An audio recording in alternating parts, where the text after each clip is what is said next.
She was 18 when they signed her life away. He was 40, grieving and desperate. But the moment Isabella walked into that hospital room and saw the truth, everything she thought about their marriage shattered. The marriage certificate felt like a death sentence in Isabella's trembling hands. 18 years old, fresh out of high school, with the dreams of art school in Paris, and now this. Her father couldn't even look at her as he pushed the pen across the mahogany cable. "Sign it, mija. It's the only way."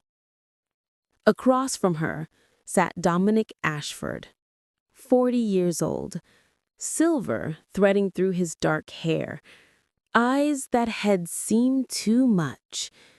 He didn't smile, didn't offer false comfort, just watched her with an expression she couldn't read, something between regret and resignation. "You'll have your own wing of the house," he said quietly, his voice deeper than she expected. "Your own life. I'm not expecting anything from you." Her mother sobbed softly in the corner. Outside the lawyer's office, rain hammered against the windows like it was trying to break in and save her. But nothing could save her family's restaurant, 3 generations of legacy, except this man's money. And the price was her. Isabella signed her name, each letter feeling like a betrayal of every dream she'd ever had. What she didn't know, what no one told her, was that Dominic Ashford had his own reasons for accepting this arrangement. Reasons that had nothing to do with wanting a young bride, and everything to do with the promise made in the hospital room 6 months earlier. The Ashford estate wasn't a home. It was a museum where people happened to sleep. Marble floors that echoed with emptiness, art worth millions that no one looked at, and silence. God, the silence was suffocating. Isabella spent her first week wandering the halls like a ghost, avoiding Dominic, avoiding the pitying looks from the staff. The housekeeper, Mrs. Chen, was the only one who treated her normally. "He's not what you think," she'd whispered one morning while bringing breakfast to Isabella's room. "Give him time." But time felt like all Isabella had, empty, stretching time. Dominic left for work before dawn and returned after dark. When they did cross paths, he was gentle. Distant, but gentle. He asked about her day, never pressured her to join him for meals, and on her 19th birthday, a package appeared outside her door. Art supplies. Professional grade. The expensive kind she'd only ever dreamed about.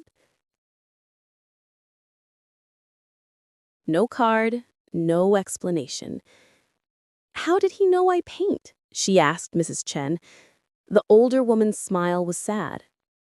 "Mr. Ashford knows more than he lets on."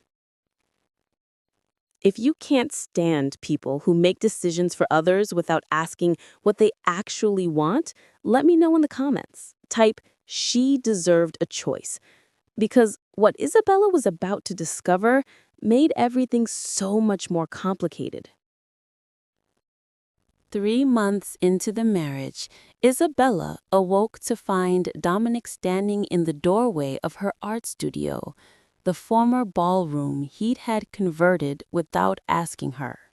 He looked exhausted, tie loosened, jacket over his arm. "I'm sorry," he said abruptly, "about all of this.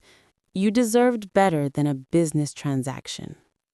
She set down her brush, paint still wet on the canvas, a stormy sea that somehow captured exactly how she felt. "Then why did you agree to it?" For a moment, she thought he might actually answer. His jaw worked, emotions flickering across his face too fast to read. Then he just shook his head. "Good night, Isabella." But he paused at the door. "Your painting. It's beautiful. You're talented. Really talented." It was the most personal thing he'd ever said to her. That night, Isabella couldn't sleep. She wandered the halls, something she'd started doing when insomnia hit. That's when she heard it, Dominic's voice, raw with pain, coming from his study. "I know, Mom. I know. I'm trying. No, she doesn't know. She can never know. It would destroy everything you wanted." Isabella pressed herself against the wall, heart pounding. What couldn't she know? The doctor said 3 years, maybe 5. "I'll honor the promise. I swear I will." The conversation ended, and Isabella fled back to her room before he could discover her. But sleep was impossible now. 3 years? What promise? And who was dying? The answer came in the most unexpected way. Isabella was downtown, escaping the mansion for a few hours, when she saw Dominic's car outside a hospital. Not his usual private medical building where rich people got concierge service. This was Mount Sinai, the cancer center. She shouldn't have followed him. She knew it was wrong. But her feet moved anyway, through the automatic doors, keeping enough distance that he wouldn't notice her. He took the elevator to the 5th floor, oncology. Isabella's hands were shaking as she pressed the button. The elevator ride felt like descending into truth she wasn't ready for. When the doors opened, she saw him disappearing into a room at the end of the hall, room 512. She shouldn't. She really shouldn't. But she walked toward it anyway. And through the small window in the door, she saw him, sitting beside a hospital bed, holding the hand of a woman who looked like a skeleton draped in skin. His head was bowed. His shoulders shook. He was crying. Isabella had never seen him show emotion before, not once. "I found her, Mom," she heard him say through the door. "Just like you asked. Someone young, who needed help. The Martinez family. Their daughter, Isabella. She's kind. She's talented. She'll be okay when you're—" The woman in the bed, his mother, whispered something Isabella couldn't hear. "I know you wanted to see me settled before. I know. The marriage was your last wish. How could I refuse you?" Everything tilted. The floor, the walls, reality itself. Their marriage wasn't about her. It wasn't even about him.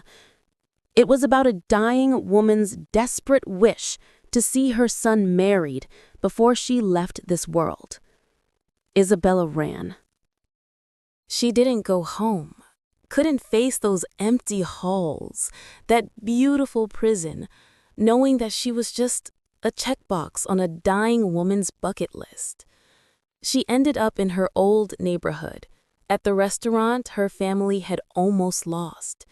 It was thriving now, bustling with customers, her father's smile genuine for the first time in years. The price of that smile was sitting heavy in her chest. Her mother found her crying in the storage room between crates of produce. "Mija, what's wrong?" Isabella's voice cracked. "Did you know about his mother? That she's dying?" Her mother's silence was answer enough. "You sold me to give a dying woman peace of mind?" "We sold nothing," her mother said firmly, gripping Isabella's shoulders. "Dominic Ashford saved us, yes, but he also promised that you could leave after 3 years with a settlement that would secure your future, art school, wherever you want to go. He promised, Isabella. We didn't trap you forever, just borrowed time. 3 years, the same number she'd heard him mention on the phone. His mother is Elena Ashford, her mother continued softly. She has stage 4 pancreatic cancer. When she heard about our situation through her charity foundation, she approached us with the arrangement. She wanted to see her son married before she passed.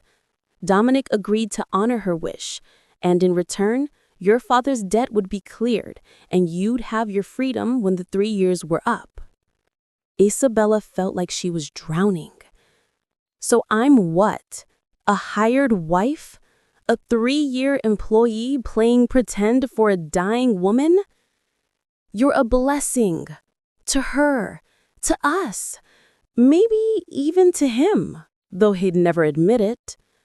If you believe in choosing love over obligation, hit that subscribe button, because what happens next challenges everything Isabella thought she knew about her cold, distant husband.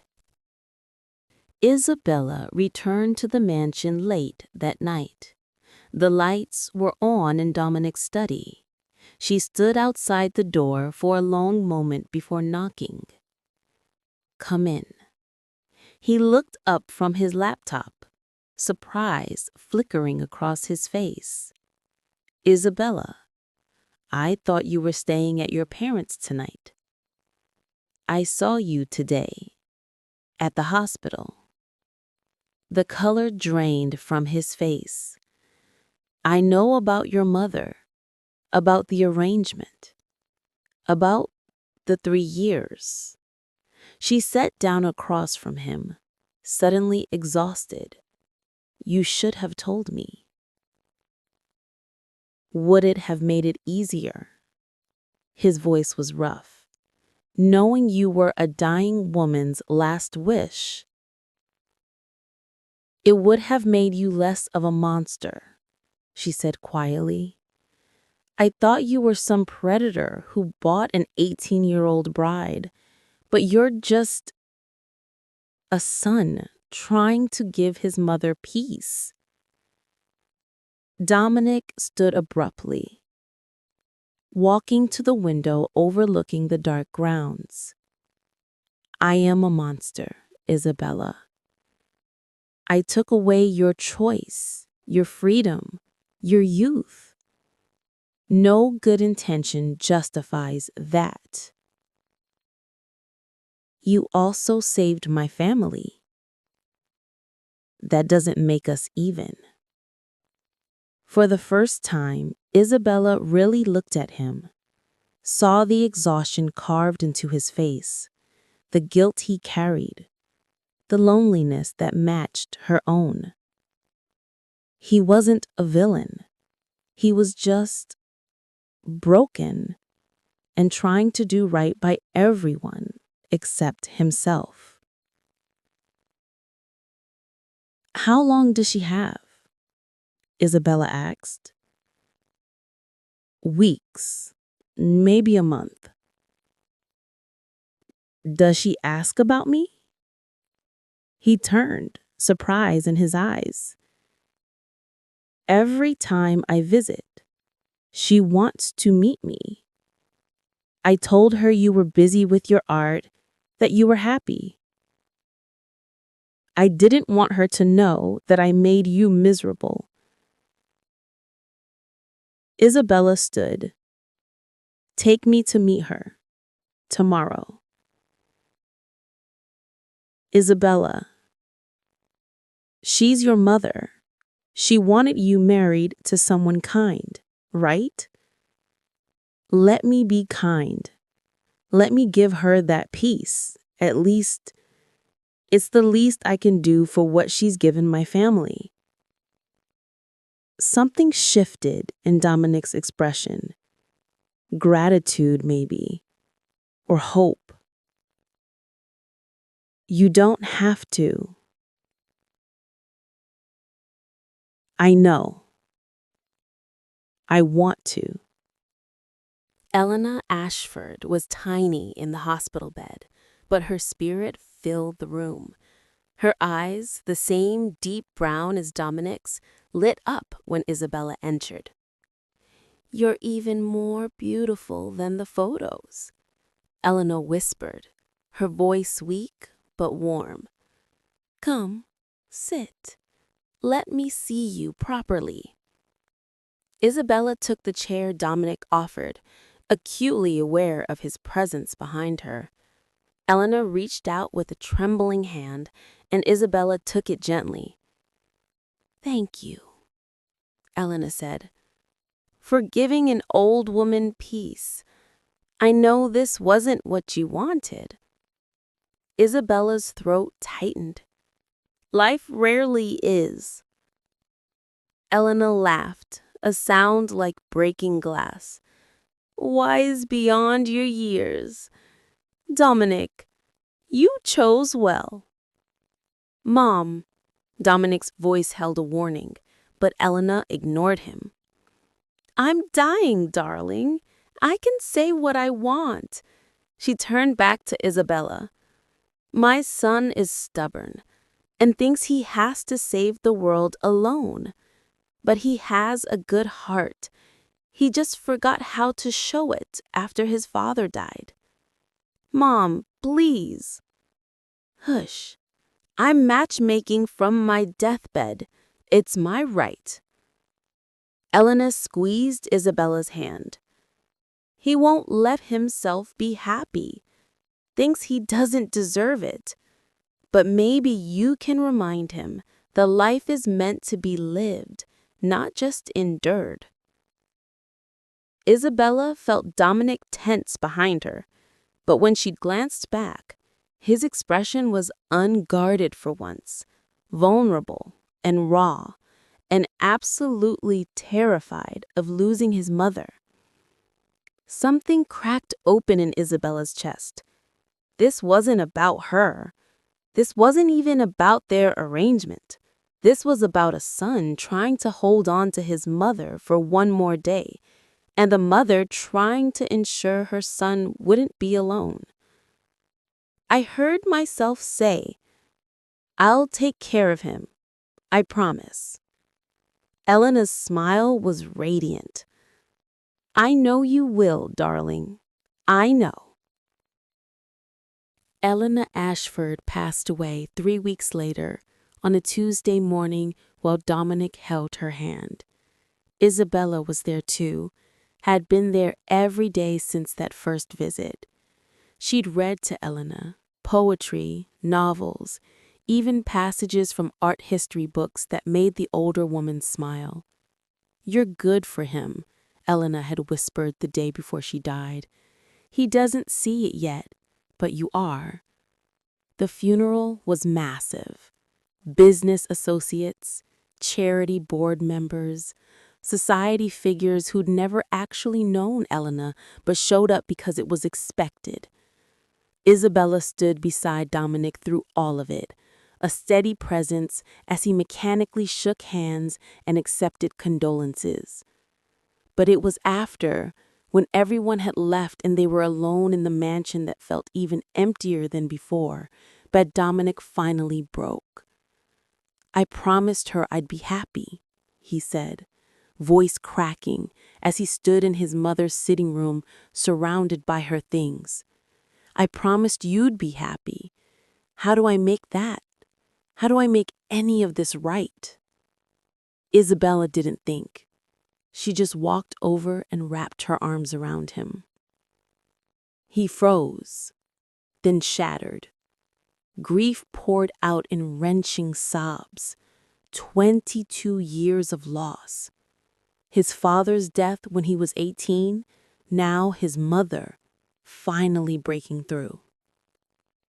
Isabella held him, this man twice her age who'd carried the weight of the world, and let him finally be human.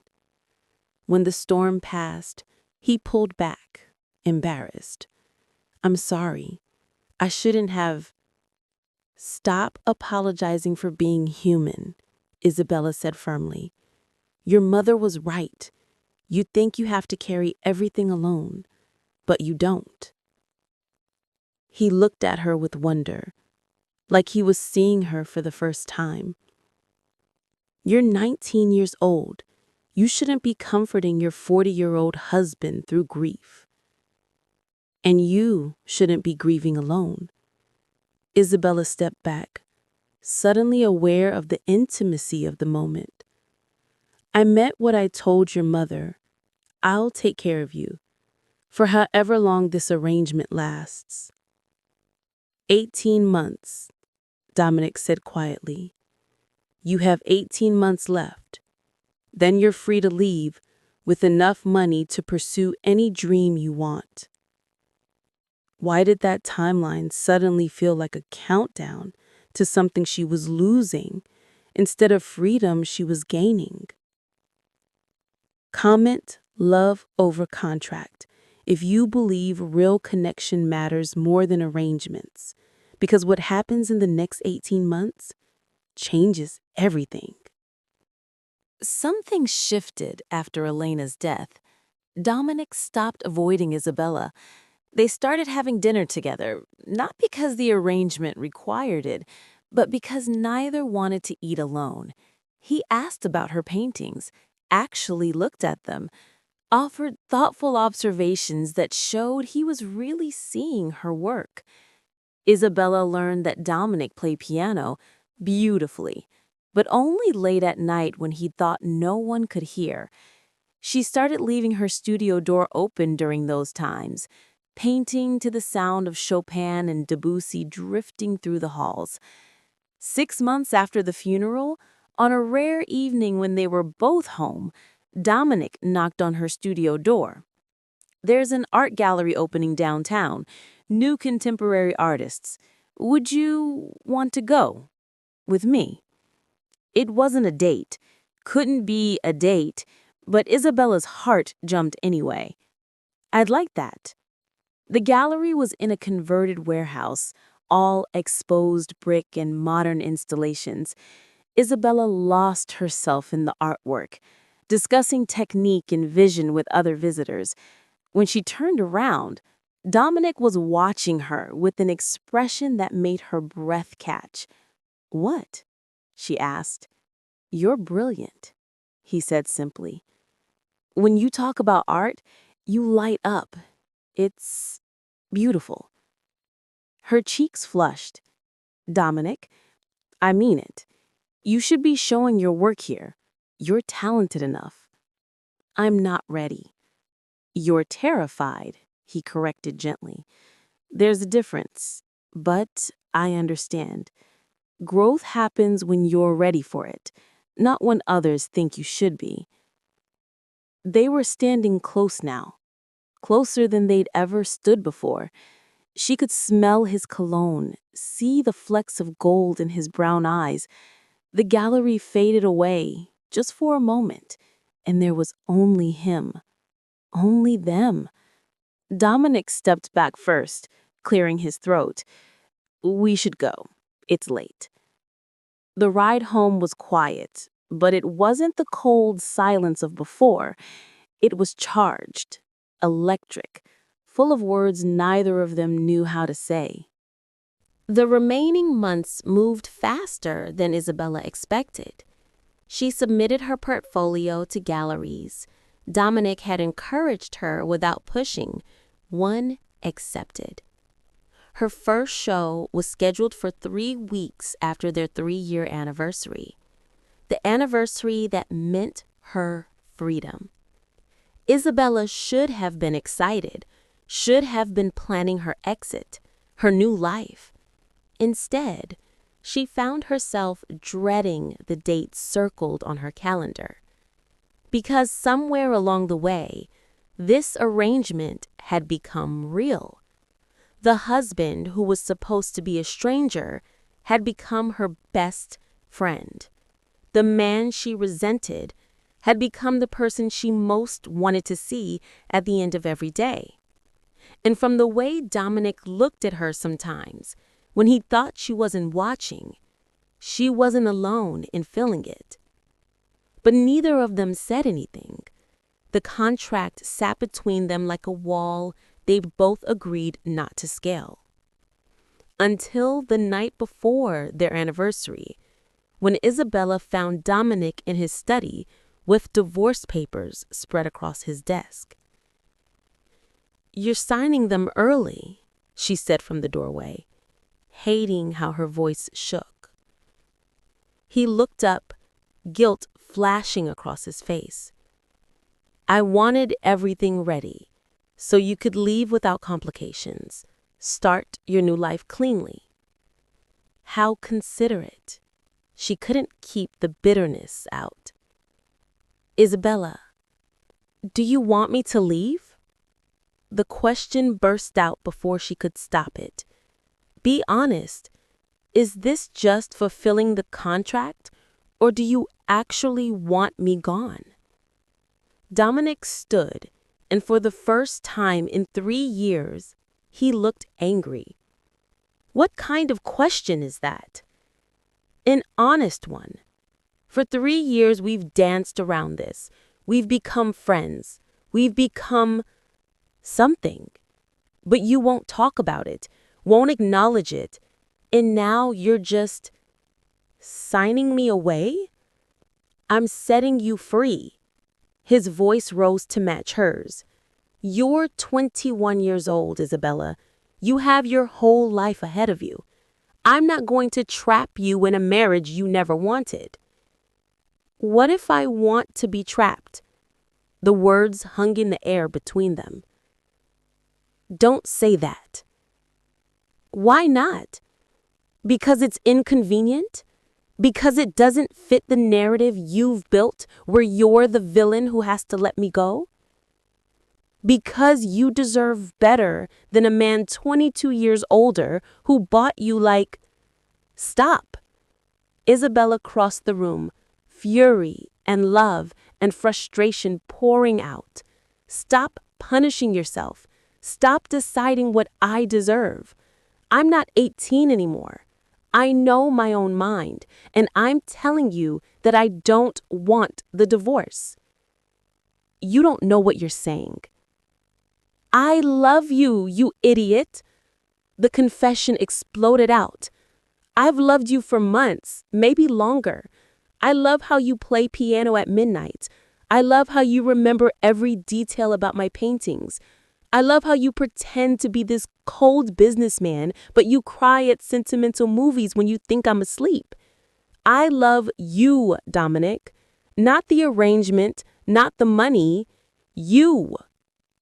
He stared at her like she'd spoken a language he didn't understand. Then, so quietly she almost missed it, "I don't deserve you." "That's not your choice to make," Isabella said. "I'm choosing you. The question is, will you choose me back?" Dominic closed the distance between them in 2 strides, cupping her face in his hands like she was something precious and fragile. "I've loved you since you stood up to me at that charity gala 6 months ago and told me my donation was nice, but education reform requires systemic change, not just money. You were fierce and brilliant, and I thought, this is what my mother saw. This is why she knew." "Knew what?" "That I'd been dead inside since my father passed, that I needed someone who'd challenge me back to life. She didn't arrange our marriage to see me settled. She did it to save me. And you did, Isabella. You saved me. So tear up the divorce papers," Isabella whispered. "On one condition." His thumb brushed her cheek. "We start over. Not as an arrangement, not as obligation, but as choice. I'm choosing you, Isabella Martinez, every day for the rest of my life, if you'll have me." "I'm choosing you too," she said. "Every day, starting now." When he kissed her, it felt like coming home. Like the 3 years of distance and denial had been leading to this moment, this choice to love freely instead of living under the shadow of contracts and guilt. The divorce papers went into the fireplace. Isabella's art show was a stunning success. Dominic stood in the corner, pride radiating from him as strangers praised his wife's talent. And when reporters asked about their unusual marriage, Isabella just smiled and said, "The best love stories start with the worst circumstances. We're proof of that." Years later, when people asked how a teenage girl and a 40-year-old billionaire made it work, Isabella would think back to that night in his study, to the moment they both stopped seeing their marriage as an arrangement and started seeing it as a choice. Love wasn't the contract. Love was what we built after we tore the contract up. And Dominic, standing beside her, older now, grayer, but with eyes that still lit up every time he looked at her, would add, "Sometimes the best promises are the ones we make after the original deal is done." Their story didn't start with love, but it ended with more love than either of them knew was possible. Comment, choose love, if you believe the best relationships are the ones we choose every single day, not just once, because that's the real secret to forever.